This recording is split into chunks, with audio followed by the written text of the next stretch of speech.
Hello everyone, welcome back to our channel. आज का जो हमारा टॉपिक है डिस्कशन का वो है फिर से टॉप 20 एमसीक्यूज और आज हम करेंगे उन टॉप 20 एमसीक्यूज के अंदर D and F block elements. तो इससे पहले मैंने आप लोगों को electrochemistry, chemical kinetics, solution and coordination chemistry के टॉप 20 एमसीक्यूज करा दिए हैं। आज हम करेंगे डी एंड एफ ब्लॉक के टॉप 20 एमसीक्यूज। ठीक है, तो चलो स्टार्ट करते हैं आज की वीडियो बिना टाइम को वेस्ट किए। तो सबसे पहले आप लोग देखो कि जो फर्स्ट क्वेश्चन है उस फर्स्ट क्वेश्चन में क्या पूछा है कि which of the following ions has the electronic configuration 3d6। इनमें से कौन से आयन की इलेक्ट्रॉनिक कॉन्फ़िगरेशन कितनी है? 3d6 है। एटॉमिक नंबर आपको दे रखा है मैंगनीज का 25, कोबाल्ट का 27 एंड निकल का 28। अब एक बार ध्यान से सुनो, एटॉमिक नंबर आपको 30 तक याद होने चाहिए क्योंकि जरूरी नहीं है आपको एग्जाम में ये एटॉमिक नंबर देंगे फिर आके प्लीज आप लोग ये मत बोलना कि एटॉमिक नंबर तो नहीं दे रखे थे, क्वेश्चन छूट गया। तो अच्छा है कि आप लोग 30 तक एटॉमिक नंबर अपना जिंक तक याद रखो। ठीक है, चलो स्टार्ट करते हैं। अब इसमें से बताना है कि कौन से आयन की इलेक्ट्रॉनिक कॉन्फ़िगरेशन कितनी है? 3d6 है। कितनी है भाई? 3d6। तो उसको पता करने से पहले ना हम इनकी इलेक्ट्रॉनिक कॉन्फ़िगरेशन लिखेंगे। कैसे? देखो, निकेल का एटॉमिक नंबर कितना होता है? 28। कितना? 28। तो इसके वैलेंस शेल की इलेक्ट्रॉनिक कॉन्फ़िगरेशन होगी 3d8 4s2। कितनी होगी? 3d8 4s2। बट यहाँ पे निकल किसमें है? +3 ऑक्सीडेशन स्टेट में है। तो +3 का मतलब है कि यहाँ से हमें 3 इलेक्ट्रॉन्स क्या करने पड़ेंगे? आउट करने पड़ेंगे। तो 3 में कहां से आउट करूंगी? 2 इलेक्ट्रॉन में यहां से आउट करूंगी, एक 3d से आउट करूंगी। तो कितना हो जाएगा? 3d7 4s0। कितना हो गया? 3d7 4s0। निकल +3 ऑक्सीडेशन स्टेट में, बट होनी कितनी चाहिए? 3d6। तो फर्स्ट तो ऑप्शन नहीं है। अब अगर मैं सेकंड की बात करूं, सेकंड एटॉमिक नंबर कितना है मैंगनीज का? 25। तो वैलेंस शेल की इलेक्ट्रॉनिक कॉन्फ़िगरेशन कितनी हो जाएगी इसकी? 3d5 4s2। कितनी? 3d5 4s2। बट +2 में है तो 2 इलेक्ट्रॉन यहां से आउट हुए तो कितना बचा? 3d5। तो ये भी ऑप्शन नहीं है। अब आप देखो अपना बी वाला कोबाल्ट। कोबाल्ट का एटॉमिक नंबर कितना होता है? 27। तो वैलेंस शेल की electronic configuration is 3d7 4s2। अब देखो यहाँ से ना आपको 3 इलेक्ट्रॉन्स को आउट करना पड़ेगा क्योंकि कोबाल्ट किसमें है? +3 ऑक्सीडेशन स्टेट के अंदर है। तो 2 इलेक्ट्रॉन तो मैं यहाँ से आउट कर दूंगी, एक मैं यहाँ से आउट कर दूंगी। तो कितना बचेगा? 3d6 4s0। कितना बचा? 3d6 4s0। और जरा देखना, आपसे यही तो पूछा था 3d6। तो करेक्ट ऑप्शन कौन सा हो जाएगा फर्स्ट क्वेश्चन का? बी वाला। अब अगर मैं मैंगनीज की बात करूं तो मैंगनीज का एटॉमिक नंबर कितना होता है? 25। तो इसके वैलेंस शेल की इलेक्ट्रॉनिक कॉन्फ़िगरेशन वैसे कितनी होनी चाहिए? 3d5 4s2। बट +3 में कितनी हो जाएगी? 3d4 4s0। 3 इलेक्ट्रॉन्स को आउट करके। बट आपसे तो सिर्फ 3d6 की ही पूछी थी, तो फर्स्ट का तो करेक्ट ऑप्शन कौन सा है भाई आपका? बी वाला। ठीक है, बट ये भी मैंने आप लोगों के लिए कर दिया ताकि आप लोगों को ये चीज समझ आ जाए। तो ये था आपका फर्स्ट क्वेश्चन। अच्छा, ये जो जैसे फर्स्ट क्वेश्चन का टाइप है ना, इस टाइप के क्वेश्चन आपसे काफी पूछे जाते हैं। नीट, जेई, सीयूईटी बोर्ड्स के अंदर तो पूछते ही है, ऑब्वियस सी बात है। ठीक है, तो आप लोग इनको अच्छे से प्रैक्टिस करोगे। अब देखो क्वेश्चन नंबर सेकंड कि which of the following transition metal does not. मैंने पहले भी बताया था, do not, does not, increasing, decreasing, ऐसी चीजें जहां पे भी आती है उसको आप अंडरलाइन कर लोगे। तो यहाँ पे क्या बोला है कि कौन सा ट्रांजिशन मेटल नहीं शो करता? क्या? Variable oxidation state. वेरिएबल मतलब डिफरेंट डिफरेंट टाइप्स के ऑक्सीडेशन स्टेट। तो स्कैंडियम नहीं करता। कौन नहीं करता? स्कैंडियम, क्योंकि इसकी इलेक्ट्रॉनिक कॉन्फ़िगरेशन कितनी होती है? 3d1 4s2। कितनी होती है? 3d1 4s2। बिकॉज इसका एटॉमिक नंबर कितना होता है? 21। कितना होता है? 21। वहीं पे टाइटेनियम का कितना होता है? 22। क्रोमियम का होता है 24 एंड कॉपर का कितना होता है? 29। तो इन सब के पास पॉसिबिलिटी है कि ये शो करेंगे variable oxidation state, but scandium नहीं करता। तो 2 का करेक्ट ऑप्शन कौन सा हो जाएगा? डी वाला।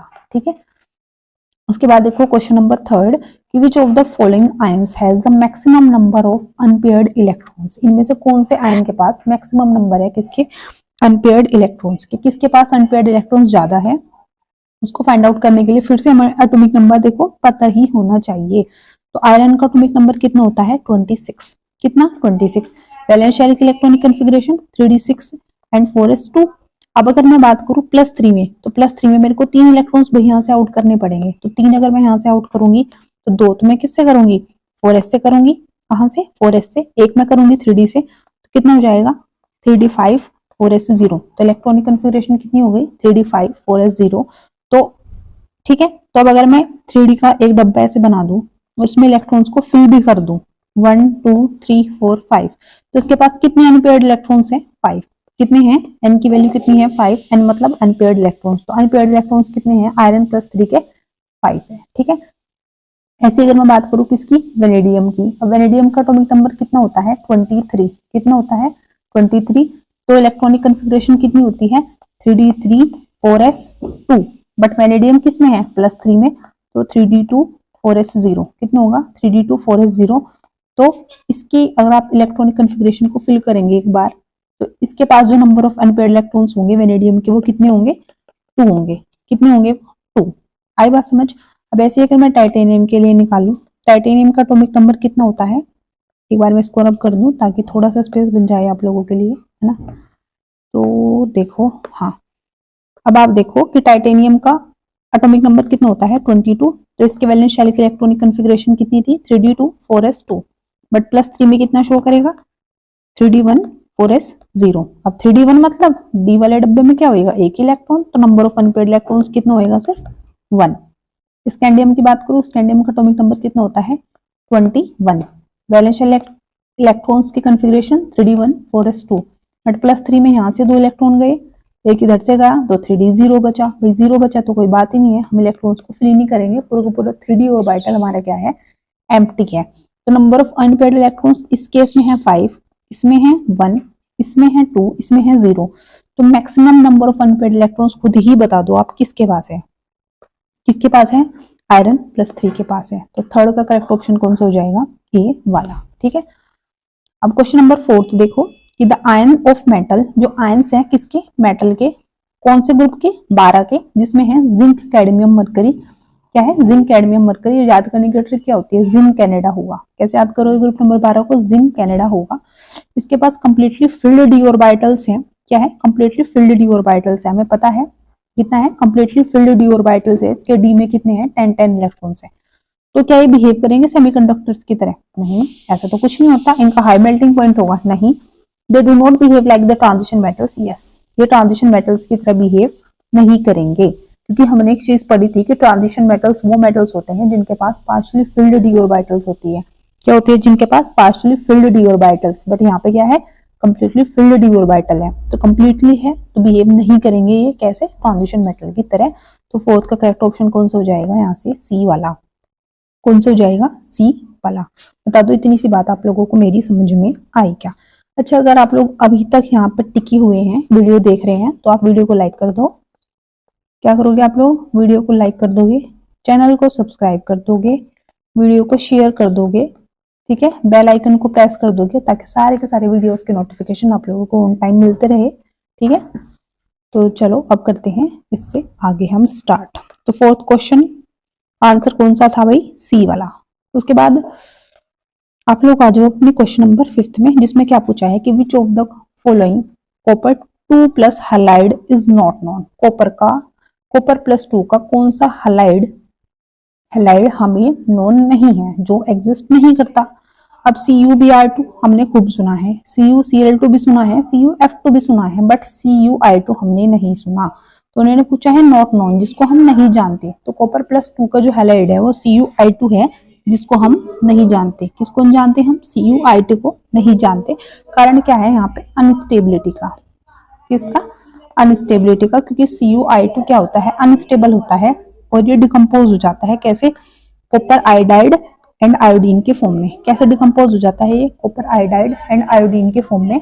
तो कॉपर I2 जो है वो एग्जिस्ट नहीं करता, रीजन इज द ये क्या होता है अनस्टेबल होता है, ठीक है।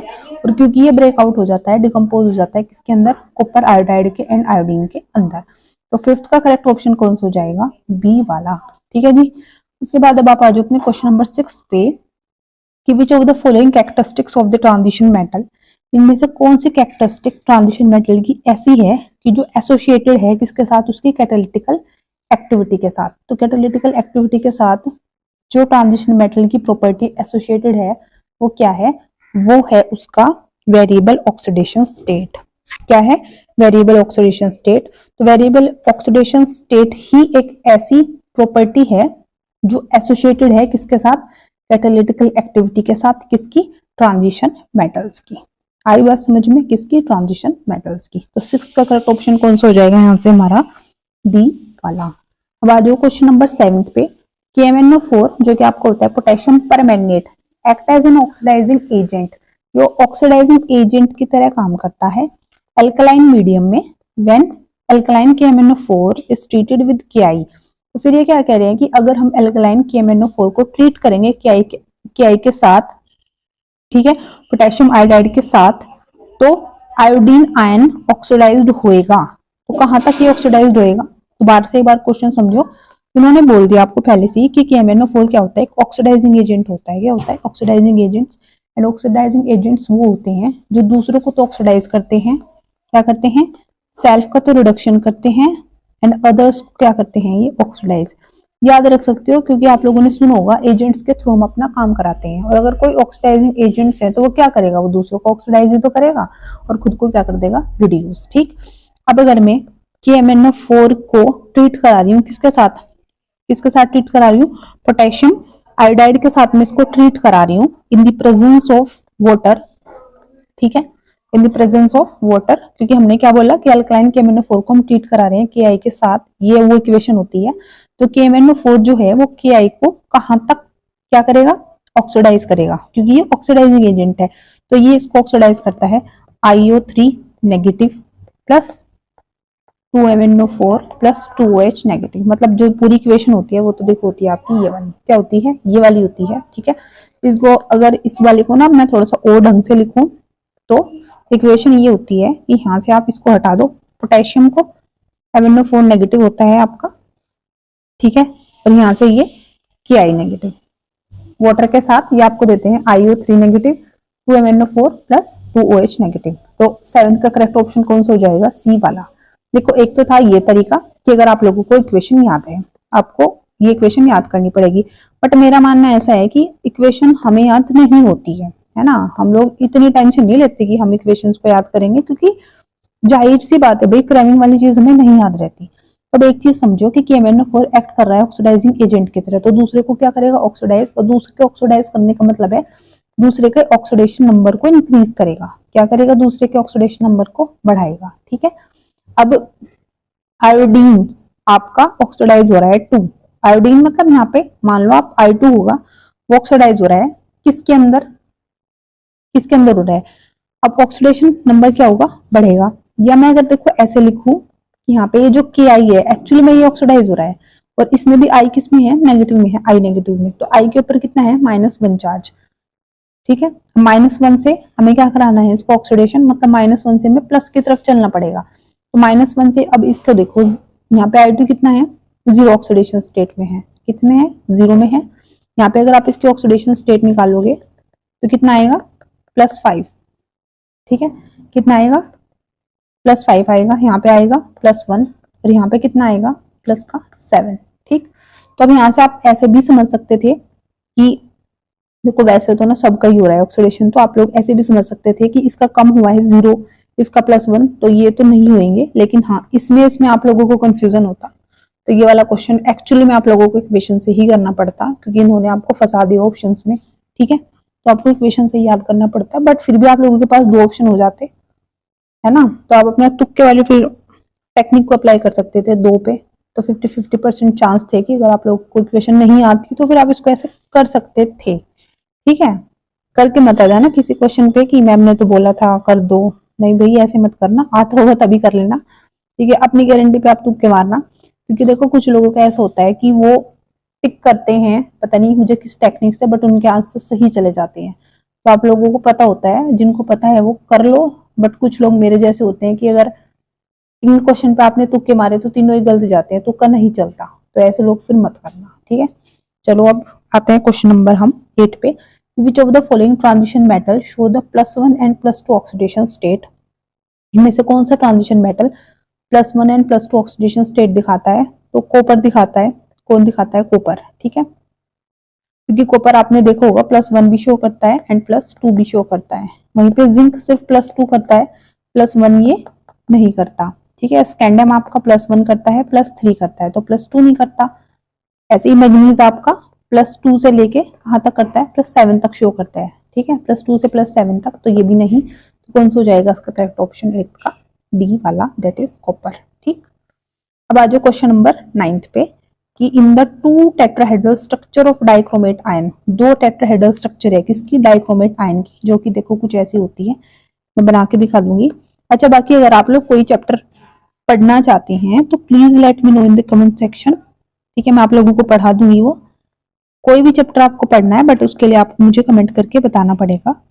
बाकी वीडियो आप लोगों को अच्छी लगती है, कैसी लगती है, आप लोग चाहते हो कुछ चेंज हो जाए तो वो भी आप मेरे को बता सकते हो, ठीक है। अपना सुझाव आप बिल्कुल दे सकते हो, कमेंट बॉक्स आप लोगों के लिए ही है। तो देखो यहाँ पे ना आपको दो टेट्राहेड्रल स्ट्रक्चर्स दे रखी हैं किसकी, डाइक्रोमेट आयंस की, ये रही। इसमें अभी अभी क्या बताना है कि 4 CRO बॉन्ड जो है वो इक्विवेलेंट है लेंथ के अंदर, 4 CO के जो बॉन्ड्स है वो इक्विवेलेंट है किसके अंदर, लेंथ के अंदर। फिर 6 CRO बॉन्ड्स जो है वो इक्विवेलेंट है लेंथ के अंदर, ठीक है। All CRO bonds are equivalent in length और ऑल आर नॉन इक्विवेलेंट। अब इन्होंने क्या बोला, कितने हैं, तो देखो करेक्ट ऑप्शन तो है इसका ये वाला, बी वाला, कि 6 CRO की बॉन्ड्स जो है ना वो इक्विवेलेंट है किसके अंदर, लेंथ के अंदर, ठीक है। अब देखो कैसे है, अब देखो आप लोग कैसे है, यहां से अगर आप लोग देखते हो, देखो कितनी 6, 1 2 3 4 5 6, तो कितनी बात की थी 6, तो कितनी है 6 क्या है, इक्विवेलेंट है किसके अंदर होंगी, लेंथ के अंदर। अब देखो ये वाला भी क्या शो कर सकता है, ऐसे डीलोकलाइजेशन अंदर, है ना, ये भी क्या शो कर सकता है, डीलोकलाइजेशन। और आप लोग समझो किसी एक पे मेरे को नेगेटिव दिखाना है, तो जरूरी नहीं है कि मैं यहाँ पे ही दिखाऊं, क्या पता मैं इसको ऐसे दिखा दूं, इधर CRO नेगेटिव, इधर डबल बॉन्ड O दिखा दूं, तो समझ रहे हो ना आप मेरी बात, ठीक है।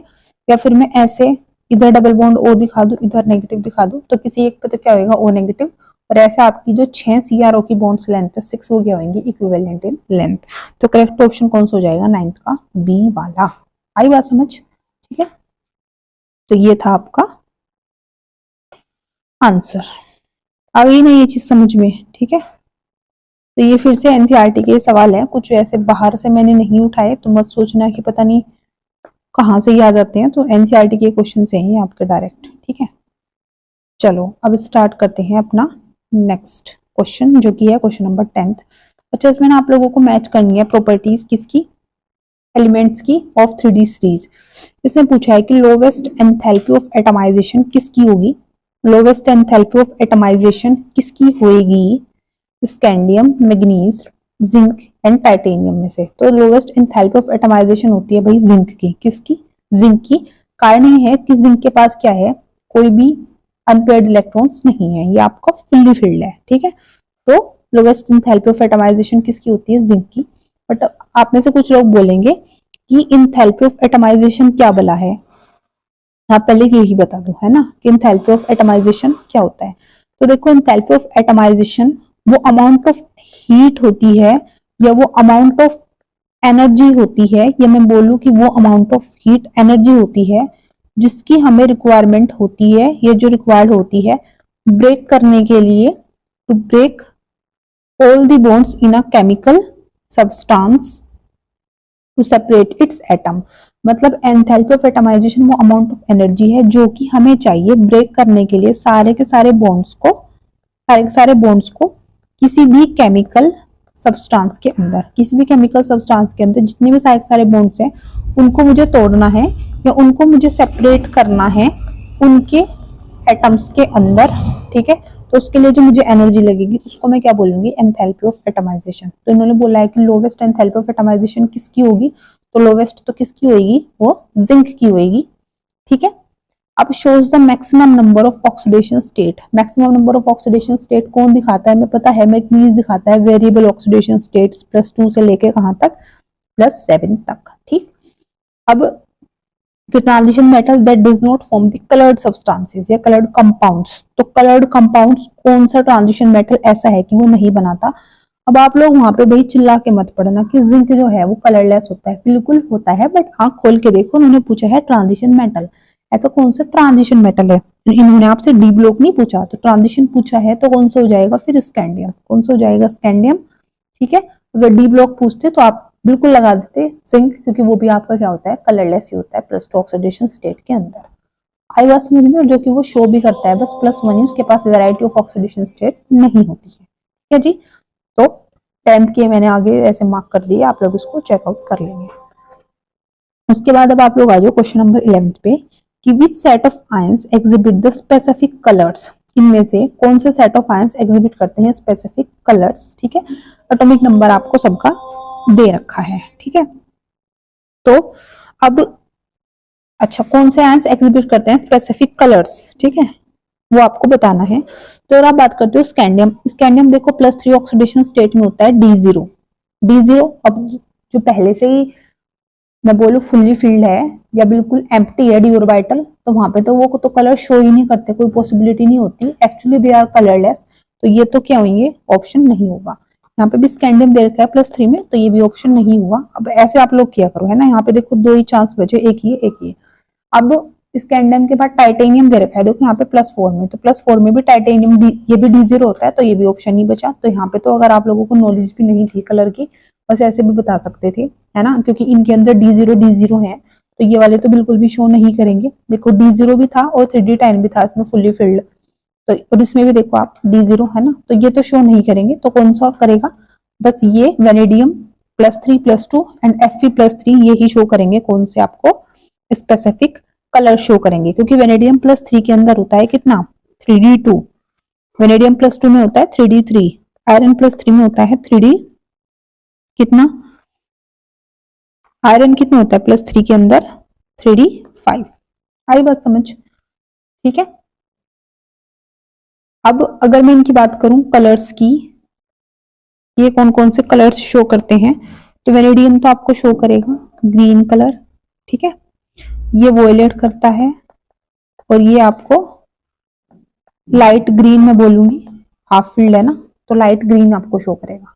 ठीक, अब एक चीज और है कि आपको याद नहीं करने कलर्स, ये मुझे पता था या मुझे याद थे तो मैंने इसलिए बता दिया। ठीक है, तो 11th का करेक्ट ऑप्शन कौन सा हो जाएगा, सी वाला। अब आज क्वेश्चन नंबर 12 पे कि which of the following is the reason for the zinc not exhibit the variable oxidation state. क्या कारण है कि जो जिंक है वो एग्जिबिट नहीं करता वेरिएबल ऑक्सीडेशन स्टेट। वो इसलिए नहीं करता क्योंकि उसके पास कंप्लीटली फिल्ड 3D सबशेल है। क्या है, कंप्लीटली फिल्ड है ना, 3D10 में पूरे इलेक्ट्रॉन्स हैं, तो वो क्यों एग्जिबिट करेगा वेरिएबल ऑक्सीडेशन स्टेट। अब 3D10 है वो 4s2 है, तो यहीं से 2 इलेक्ट्रॉन निकाल के जिंक यहीं से +2 ऑक्सीडेशन स्टेट को शो करेगा। यहाँ से तो वो क्यों निकाल लेगा भाई, जो वो पहले से फुली फिल्ड है और क्या है, अच्छा खासा स्टेबल है। बताओ इतनी बात आप लोगों को समझ में आ गई क्या। तो 12th का करेक्ट ऑप्शन कौन सा हो जाएगा, सेकंड वाला।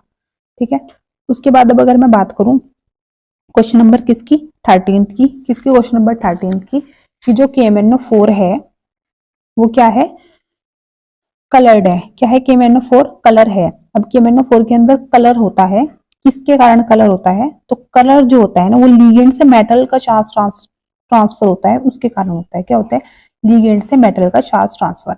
अब आप ये समझो कि ये क्या है, देखो KMnO4 में अगर आप मैग्नीज की ऑक्सीडेशन स्टेट निकालते हो वो कितना आता है, +7, कितना +7, और इलेक्ट्रॉनिक कॉन्फ़िगरेशन होती है आर्गन, ठीक है, 3D0 4s0, कितना होता है 3D0 4s0, मतलब कि कोई भी अनपेयर्ड इलेक्ट्रॉन्स इसके अंदर नहीं होता। क्या होता है, नो अनपेयर्ड इलेक्ट्रॉन्स। अब नो अनपेयर्ड इलेक्ट्रॉन्स, तो इसको क्या होना चाहिए था, कलरलेस। अभी तो हमने देखा जब अनपेयर्ड इलेक्ट्रॉन्स नहीं होते D0 तो वो क्या होते हैं, कलरलेस।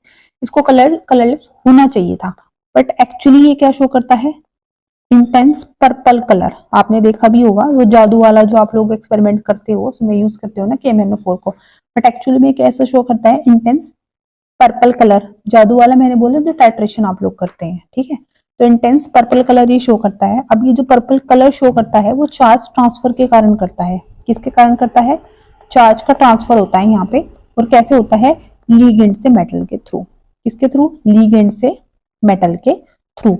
अब मेटल क्या है यहाँ पे, K पॉजिटिव है, और लीगेंड आपका क्या है, MnO4 नेगेटिव। तो इससे इसके थ्रू क्या होता है, देखो इसके पास नेगेटिव चार्ज इलेक्ट्रॉन की डेंसिटी है, और ये क्या है, इलेक्ट्रॉन डेफिशिएंट। तो ये लीगेंड है, ये मेटल है, तो लीगेंड किसको देता है यहाँ पे, इलेक्ट्रॉन्स मेटल को देता है। तो लीगेंड से मेटल चार्ज ट्रांसफर के थ्रू ही ये क्या करता है, कलर शो करता है। आई बात समझ में। वैसे जो सही बात है ना कि MnO4 को क्या होना चाहिए था, कलरलेस होना चाहिए था। क्या होना चाहिए था, इसको कलरलेस होना चाहिए था, ठीक है, बट एक्चुअली में क्या शो करता है, इंटेंस पर्पल कलर। अच्छा, इलेक्ट्रॉनिक कॉन्फ़िगरेशन क्या होती है, मैग्नीज की अगर मैं बात करूं, मैग्नीज क्या होता है KMnO4 में +7 ऑक्सीडेशन स्टेट में होता है, और +7 का मतलब समझ रहे हो ना आप, क्योंकि इसकी इलेक्ट्रॉनिक कन्फिगरेशन क्या होती थी, देखो इलेक्ट्रॉनिक कन्फिगरेशन क्या होती थी 3d5 4s2 वैलेंस शेल, और देखो मैंने साथ के साथ इलेक्ट्रॉन तो बाहर निकाल दिए, तो क्या बचा, बस ये बचेगा ना, फिर खाली आर्गन की इलेक्ट्रॉनिक कन्फिगरेशन बचेगी, जो कि कितनी होगी 18। ठीक, अब आज क्वेश्चन नंबर किस पे 14 पे, कि which of the following is a diamagnetic ion, इनमें से कौन सा डायमैग्नेटिक आयन है। फिर से इन्होंने सबकी इलेक्ट्रॉनिक कन्फिगरेशन दे रखी है, और ये पूछा है कि इनमें से कौन सा क्या है डायमैग्नेटिक आयन है। ठीक है, अब देखो डायमैग्नेटिक के लिए वेनेडियम दे रखा है, यहाँ पे दे रखा है स्कैंडियम, यहाँ पे मैग्नीज, यहाँ पे कॉपर। अब कॉपर +2 में है, तो कॉपर +2 का आप सबसे पहले लिख लो एटॉमिक नंबर कितना होता है 29। अगर 29 है, ठीक है, अच्छा उससे पहले एक बार सबकी इलेक्ट्रॉनिक कन्फिगरेशन लिख लेते हैं पहले। वेनेडियम का कितना होता है इलेक्ट्रॉनिक कन्फिगरेशन, कितना होता है, सॉरी एटॉमिक नंबर कितना होता है 23। ठीक है, स्कैंडियम का कितना होता है 21, मैग्नीज का कितना होता है आपका 25। तो पूछा है विच of the following is a diamagnetic, इनमें से कौन सा क्या होगा डायमैग्नेटिक होगा, तो वो तो होगा स्कैंडियम। अब देखो कैसे होगा स्कैंडियम डायमैग्नेटिक, क्योंकि स्कैंडियम का इलेक्ट्रॉनिक कन्फिगरेशन क्या होता है वैलेंस शेल का 3d1 4s2, कितना 3d1 4s2, और +3 का मतलब है कि मैंने यहाँ से 3 इलेक्ट्रॉन्स को क्या कर दिया है आउट, और जब मैंने यहाँ से 3 इलेक्ट्रॉन्स को आउट कर दिया तो 2 इलेक्ट्रॉन यहाँ से गए, एक यहाँ से गया, तो कितना बचेगा, तो बचा 3d0 बचा एंड 4s0 बचा, कितना बचा 3d0 4s0, तो कोई इलेक्ट्रॉन्स नहीं बचा, तो एक्चुअली में ये क्या हो गया फिर हमारा डायमैग्नेटिक इन नेचर। वहीं पे अगर मैं वेनेडियम की बात करती हूँ, इसके इलेक्ट्रॉनिक कन्फिगरेशन में क्या होता है 3d2 4s2। अब 2 इलेक्ट्रॉन यहाँ से निकाले तो इसके पास कितने बचते हैं अनपेयर्ड इलेक्ट्रॉन्स 2। ठीक है, ऐसे मैग्नीज +3 का मतलब क्या होगा 3d4 4s0, तो यहाँ पे भी अनपेयर्ड इलेक्ट्रॉन कितने बचते 4। ऐसे अगर मैं कॉपर की बात करती हूँ, तो कॉपर +2 के अंदर क्या शो करता है 3d9 4s0, तो इसके पास भी क्या होते हैं यहाँ पे अनपेयर्ड इलेक्ट्रॉन होता है कितना 1, लेकिन स्कैंडियम के केस में कोई भी अनपेयर्ड इलेक्ट्रॉन नहीं होता है। ठीक, तो 14 का करेक्ट ऑप्शन हो जाएगा बी वाला। उसके बाद क्वेश्चन नंबर 15 पे आ जाओ, कि the trend of which property is represented by the following graph. ये ट्रेंड आपको पूरा एनसीईआरटी में दे रखा है बहुत अच्छे से, और किसका ट्रेंड होता है ये एटॉमिक रेडियाई का। एटॉमिक रेडियाई का कि जैसे ही हम स्कैंडियम से जिंक की तरफ चलते हैं, पहले हमारी एटॉमिक रेडियाई कम होती है मैग्नीज तक, लेकिन आयरन कोबाल्ट निकल के लिए लगभग क्या रहती है कांस्टेंट रहती है, फिर हल्की सी बढ़ती है और फिर एकदम से एब्रप्टली इंक्रीज कर जाती है फॉर द जिंक। अब ऐसा क्यों हुआ था, देखो यहाँ पे ये आपकी जो एटॉमिक रेडियाई कम हो रही है, उसका कारण क्या है इफेक्टिव न्यूक्लियर चार्ज का बढ़ना। किसका बढ़ना, इफेक्टिव न्यूक्लियर चार्ज बढ़ता है, इसलिए क्या होता है एटॉमिक रेडियाई कम होती है। लेकिन यहाँ पे इफेक्टिव न्यूक्लियर चार्ज बराबर हो जाता है किसके, नंबर ऑफ इलेक्ट्रॉन्स के, मतलब कि नंबर ऑफ इलेक्ट्रॉन्स बोलूं या मैं बोलूं रिपल्शन के। ठीक है, यहाँ पे इफेक्टिव न्यूक्लियर चार्ज किसके बराबर हो जाता है रिपल्शन के, तो आयरन कोबाल्ट निकल के केस में क्या रहती है एटॉमिक रेडियाई लगभग कांस्टेंट, लेकिन कॉपर में हल्का सा रिपल्शन बढ़ता है, लेकिन जिंक में एकदम से रिपल्शन बढ़ता है, ज्यादा बढ़ता है, जिसके चलते जिंक की एटॉमिक रेडियाई ज्यादा हो जाती है कॉपर से, क्योंकि यहाँ पे रिपल्शन जो है ना वो क्या कर जाता है, रिपल्शन क्या है ज्यादा हो जाता है, किससे आपका इफेक्टिव न्यूक्लियर चार्ज से। ठीक है, किससे इफेक्टिव न्यूक्लियर चार्ज से। यहाँ पे एक दूसरे को क्या कर रहे थे काउंटर अटैक कर रहे थे, बट यहाँ पे क्या था इफेक्टिव न्यूक्लियर चार्ज ज्यादा था रिपल्शन से। समझो यहाँ से लेके मैग्नीज तक, ठीक है, इफेक्टिव न्यूक्लियर चार्ज ज्यादा था रिपल्शन से, यहाँ से यहाँ तक दोनों बराबर है, effective nuclear charge equal to repulsion, और फिर यहाँ पे रिपल्शन ज्यादा है कॉपर और जिंक के केस में किससे इफेक्टिव न्यूक्लियर चार्ज से। तो किसका ग्राफ था ये एटॉमिक रेडियाई का। ठीक, अब आज क्वेश्चन नंबर 16 पे, कि असर्शन रीजन वाले हैं ये, कि zirconium and hafnium have the almost identical radii. Yes, और यही तो होता है लेंथेनाइड, किसके कारण होता है लेंथेनाइड कॉन्ट्रैक्शन के कारण। अब कह रहे हैं कि both zirconium and hafnium exhibit the similar properties, कि जो जिरकोनियम और होफनियम है इनकी सिमिलर प्रॉपर्टीज होती हैं। यस, देखो असर्शन भी ठीक है रीजन भी ठीक है, लेकिन जो रीजन है ना is not the correct explanation. Reason जो है वो करेक्ट एक्सप्लेनेशन नहीं है फॉर द असर्शन। मतलब जिरकोनियम और होफनियम की ऑलमोस्ट एटॉमिक आइडेंटिकल रेडियाई होती है, सिमिलर प्रॉपर्टी भी होती है, बट सिमिलर प्रॉपर्टी इनकी होती है इसलिए इनकी ऑलमोस्ट आइडेंटिकल रेडियाई होती है, ये ऐसा कुछ नहीं होता। तो रीजन जो है वो करेक्ट एक्सप्लेनेशन नहीं है फॉर द असर्शन। आई बात समझ में, इनकी आइडेंटिकल रेडियाई का होना जो है या ये सिमिलर प्रॉपर्टीज का होना वो सिर्फ लेंथ एंड कॉन्ट्रैक्शन के कारण होता है। ठीक, 16th का था कौन सा, असर्शन भी सही, रीजन भी सही है, but reason is not the correct explanation for the assertion. Question number 17th देखो, zinc is not regarded as the transition element. Zinc हमारा ट्रांजिशन एलिमेंट नहीं होता। अभी ऊपर भी देखा था कि ट्रांजिशन एलिमेंट होने के लिए पार्शियली फिल्ड डी ऑर्बिटल होनी चाहिए, लेकिन यहाँ पे फुल्ली फिल्ड होती है, तो बिल्कुल ठीक है ये बात।